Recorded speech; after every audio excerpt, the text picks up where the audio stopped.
Namaste. Hi there, everybody. I'm Jill Loftus of New Astrology, and on today's video, I'd like to talk to you about the practice of Tarka. So Tarka, T-A-R-K-A. And in the Kriya tradition, we typically use the term Maha Tarka. Maha meaning great, and Tarka meaning review. So classically, the Maha Tarka is a great review of your life using the 12 areas of life as delineated in astrology, all right? So, a regular Tarka might be something that you practice every day, perhaps scanning through those 12 areas of life and just kind of seeing how you're doing, see what areas are high focus, maybe, taking note of where major astrology is going down in your life and where the energy and the time is being devoted in your life, where the great process of learning is a little more focused.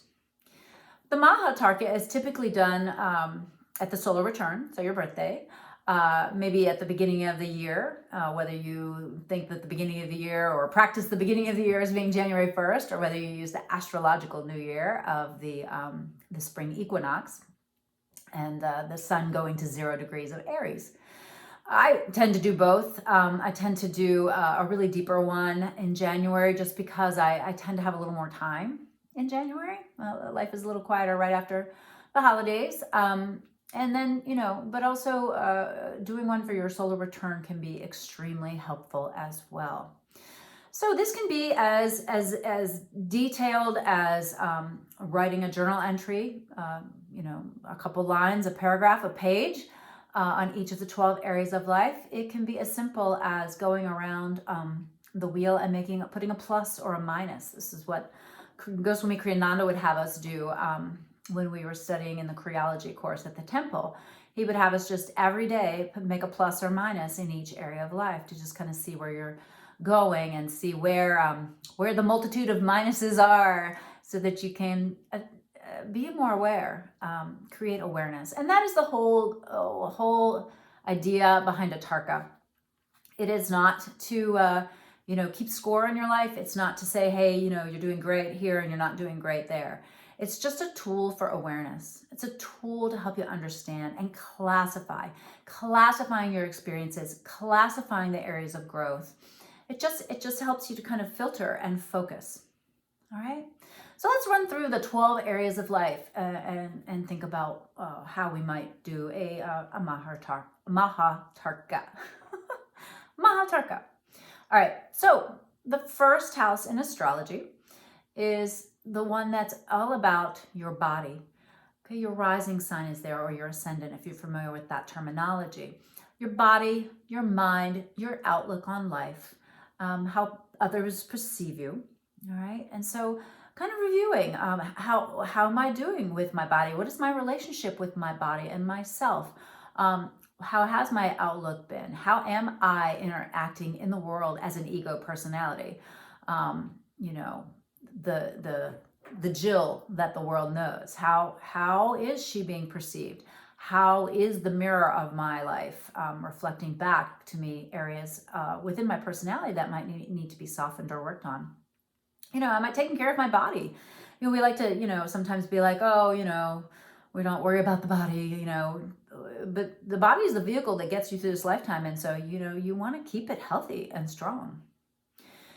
Then we move to the second house. And this is the house that relates to money that you earn, that you spend, and also how you allocate your time, just resources in general. Remember, time is money and money is time. And, again, some folks might say, that spiritual people shouldn't worry so much about money, but Kriyananda would say it's the prana, it's the energy of the light of the earth plane, and you need to use it wisely. So how are you doing with that? How are you doing financially? How are you doing with debt? And, are you spending more than you earn? Are you always running around feeling like you're broke? What's your relationship with abundance and the idea of money? Do you have a positive relationship with money? Some people think it's a negative thing, and some people are obsessed with it. So it has to have you have to have the right relationship with it. And the other thing that is in the second house, besides money and values, is your memory track, the information that you came in with, your previous lifetimes of information. Have you ever noticed that maybe you have a skill or a knowledge or an understanding that you don't remember particularly learning in this lifetime, but yet it is there? That is also ruled by the second house and can be included in your review. All right, and we get to the third house of astrology. And the third house of astrology is all about the mind and communication, written expression, verbal expression. It also rules the siblings, brothers and sisters, because they are often the first people we learn to communicate with in life. Neighbors, neighborhood, short journeys. So, your daily commute, that is all encompassed in that third house. And so thinking about that, how are you interacting with your neighbors and neighborhood? Do you feel heard? Okay. When you express yourself to people, react in a way that makes you realize, yes, I'm getting my point across in a harmonious way, or no, am I feeling misunderstood? How is my relationship with my mind? All right, because you need to be the master of your mind. It should be your tool, a tool, and also looking at your writing. Even texting, emailing, things like that. Are you clear? Are you being heard? How much time and energy is all of that taking up in your life? Right. Third house matters. Then we get to the bottom of the chart, the deep bottom of the astrological chart. This is the fourth house, and this is the house of home. But more than just the structure of your home, it's your emotional home. It's where you feel safe. It's security. It often has to do with the mother or interlinked parent. It is also the somewhat mysterious end of things. Because as things come through the chart, that first house, second house, third house, you begin the upswing and some things need to be left behind. So there need to be certain endings. So there are beginnings in the same way that there's a day that your childhood ends, right? And it could be a vast period, or it could be a one day when you realize you are no longer the child that you were. You're the young adult, and then you're not the young adult that you were. You're the middle-aged person, and you're not the middle-aged person anymore. You're the elder, right? So it's about endings, but really it's about beginnings. But what makes you feel secure? What is your relationship with your home? Do you have a refuge? Do you have a safe place? Do you have a safe place within yourself? Who are the people that you allow into that safe place with you? And are you providing that for the people who rely on you to provide them a home? All right. Now we get to the fifth house. The fifth house is about fun, joy, pleasure. It's about creation, manifestation. So your artistic creations, your musical creations, your children, right? Creating your children, particularly your first child, is ruled by that fifth house. Doing things for fun, exercise for fun, sex for fun, fun. What is your relationship with fun? I find adults in particular often have trouble figuring that out. They get so caught up in the world of obligation that fun becomes something that they almost feel a little guilty about. And so what is your relationship with fun? How's it going with your kids? Have you picked up that paintbrush in a while? A good part of the chart to really look at and review. The sixth house. Now this is the house of traditionally the three S's. Sickness, service, and servants. And so it's about health. It's about your daily life and daily work and how you help others as well. All right. So it seemed like a pretty broad topic, but really, your own health is pivotal, and what you do on the daily, your daily habits are really what create health. You can't just do healthy things once or twice a week or once or twice a month and be healthy, right? Every day you need to pay attention to what you're eating, how you're moving your body, what you're thinking, how you're breathing, but also your daily life. So that usually includes some type of work. And then there's always a service element to work, right? There's always a service element in being a human. All right, that is the dance of reciprocity. You can neither only inhale nor exhale. You can neither only take or give. There has to be a beautiful dance of that. And so the sixth house is representative of that. So take a little look. Be honest. Maybe take that energy audit for a day or two and really see what's happening for you in the 6th house of health and daily life. All right, so now we're up to the 7th house. And the 7th house is the house of relationship. Now we can start looking at the pairs of the houses, right? Because the house that's directly across the sky is going to be, it's a natural opposition, a natural tug of war. So one kind of begets the other. They kind of flow back and forth. So we go from the 1st house over to the 7th house, right? So 1st house, you, 7th house, your relationships. But this is not just lovers. This is not just husbands, wives. This is also business partners and people who you are in contest or competition with. So this could include someone that you're working with. It could include coworkers that you're collaborating with. But think about someone who is paired with you to a certain extent, all right? And that individual relationship. So how's that going? Are you devoting time and energy to the spouse, to the person that you love? Are you keeping that energy fresh? Are you really being clear with them? Are you holding up your end of the bargain? Are they holding up their end of the bargain, right? Relationship is a dance, and it really is about flowing back and forth. It's not about carrying one person and them, or you carrying them or them carrying you, even though there are times that you go through that. But instead, it's how do you come together to create something that's even greater than the sum of the parts, all right? So 7th house of relationship. Now we go up to 8th house. There's 2 houses that I like to call the woo-woo houses, 8th house and 12th house. So the 8th house is across the sky from the 2nd house of money and values. So the 8th house is other people's money, other people's values. It also has to do with some of the deeper, more esoteric levels of existence, like death, like sex. It has to do with obligations to things like that, taxes and things like that. Things that you owe other people, debts, whether they be karmic debts or financial debts. It has to do with you merging resources with someone, just like you would merge sexually with somebody to create a person, right? You would merge resources to perhaps launch a business or do something else. So the 8th house has a lot to do with things that come to you from others. Whether somebody's backing your business, whether you're going in with somebody and purchasing real estate, all of that would be 8th house. It's also your dream life and your connection to the divine, how you merge with the cosmic consciousness.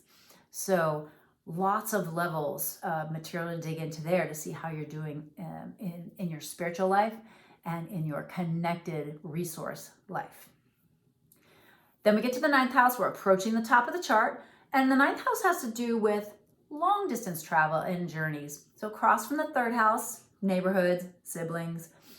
The 9th house is more people in the world. It's higher learning, like education, traveling, other cultures. It's the house of publishing, priests, prophets, and professors. So how are you doing with that? What are you learning?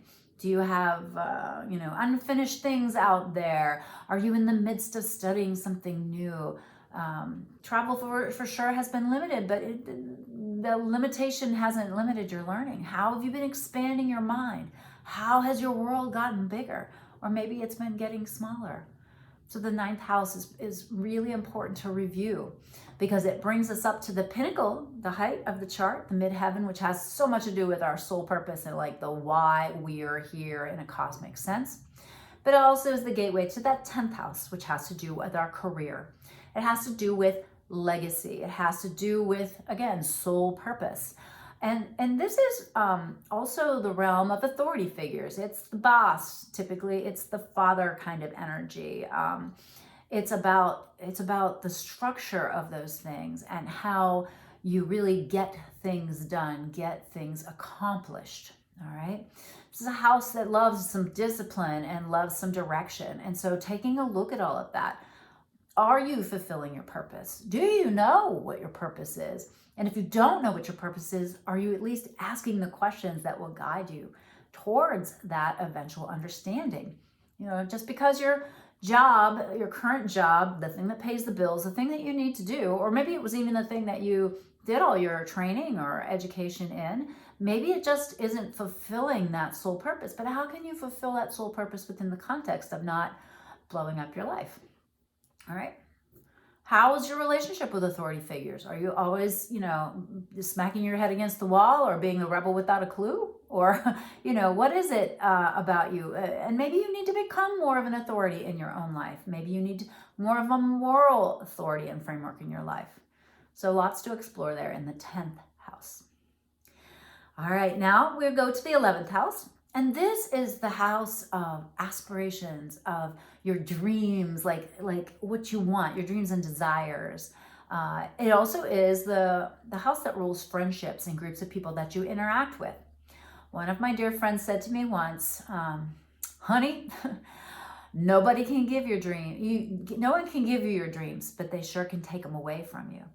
And that was the phrase that really brought the 11th house in for me into focus. It was like, oh, because the people I associate with, the people that I devote time to, the standards, the moral standards of the people that I surround myself with will either lift me up to become my best self and achieve what I want to achieve, or hold me back, right? Or limit me because my horizon awareness can't go any further than theirs, all right? So it's a great house to examine, especially if you're really not sure about what you want or what your goals are. Maybe you've, achieved some of your goals and you really don't have new ones. The universe is always, always waiting for you to engage your free will, engage your desire, and focus on what it is that you want. And then you're a manifester. We're all manifestors. The world begins to turn so that you get that. But the problem is we're like, one thing one day and one thing the other, and then we move on to something else, and then by the time that thing that we tried to manifest comes along, we don't even want it. We're moved on to something else. We don't even see the magic happening. So having a good assessment of what's happening in the 11th house is key. And then finally we get to the last house, the 12th house, the hidden house. This is our other woo-woo house. And it's the tail end of the zodiac. Think of it as like a fine sieve, like with the small little holes, and the last of the karmas need to filter through it. It's the deep subconscious mind. It also rules big companies or places like hospitals or jails or the military, places where it's like, there's a great line in Hamilton where they sing, nobody knows how the sausage gets made, click, boom, then it happens. That's the 12th house. 12th house, click, boom, then it happens, right? Something that comes up from behind the scenes, something that you didn't expect. It's the Oz behind the curtain, and the curtain might get pulled back. But the most important thing for you to pay attention to, if you don't work in a large company or something like that, say that's, still the government's going to impact you. Large companies do impact you. But I would say focus more on that 12th house as being the place of when you're on your own side and when you're not. Your self-defeating behaviors fall in this. The way you pull the rug out from under yourself, or you don't push that last push across the finish line because you don't feel worthy. This is when you self-sabotage, you defeat, and sometimes you do it unconsciously, and sometimes you're like, you know what? This isn't good for me. I'm doing it anyways, right? And a lot of it comes down to this, like, and that's where it filters into the first house, right? This deep fundamental lack of self-esteem and self-love. This not knowing or understanding that you are the cosmos and that you are a divine being housed in a human suit. And that human, she's not perfect. She's not going to be. And so you need to understand that, have a deep understanding, deep patience, but also the fortitude and desire to do your best and step aside from as those obstacles come up. Step aside when the little voice says to you, who are you to be successful, or why do you get that? You deserve it. We all deserve it. It's funny. Been dating a lovely man now, and everyone keeps saying to me, you deserve it. Everyone deserves the good stuff. Everyone, okay? Everyone deserves the good stuff. And so know that you are worthy, and work on an understanding of how you trip yourself up, how you create obstacles to the flow, how you're just about to get there and you don't show up. It's really important and wraps up your beautiful period of Tarka and introspection. So that's a big gulp to drink down, I know, but it's also really helpful to get a better grasp on the 12 houses of astrology. I mean, really just working with Tarka is one of the great ways to kind of just start dipping the big toe and maybe the whole foot into understanding astrology and and also the classification, right? Classification of the symbols, classification of events. It's like, oh, interesting. Yeah, that was a ninth house symbol. Oh, interesting. And you can even, as you get deeper into it, look at the planets that rule each of the houses. That can be really useful as well when you start diving in. We'll get into that another time. All right. Well, I super hope this was helpful for you.